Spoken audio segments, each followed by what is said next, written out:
l'idée, en fait, c'est assez simple, hein.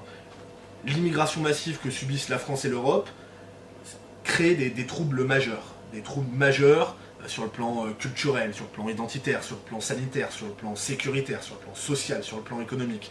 Des troubles qui petit à petit mettent tout simplement en danger l'existence elle-même de notre pays, de notre peuple.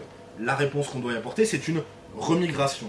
On considère que cette période d'immigration massive, qui finalement, si on considère qu'elle commence dans les années 60, après singulièrement à la fin des années 70 avec l'instauration du regroupement familial, c'est quelque part un accident historique. Le fait qu'on ait voulu comme ça faire cohabiter au même endroit des populations aussi différentes, qu'on ait importé dans notre pays des millions de Français qui sont finalement des Français qui sont seulement des Français administratifs, qui ne sont pas Français de sang donc, et en plus majoritairement même pas Français, je dirais, de cœur. Bah ça, c'est un accident historique, c'est un interlude auquel nous proposons d'apporter une réponse en opérant ce qu'on peut tout simplement considérer comme un retour au pays, un retour à la patrie, c'est-à-dire la remigration, c'est le retour d'un grand nombre d'immigrés vers leur patrie, c'est-à-dire la terre de leur père, puisque pour une grande partie, pour une majorité peut-être,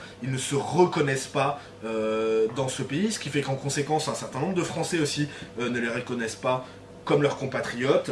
En fait, il ne s'agit pas juste de stopper l'immigration.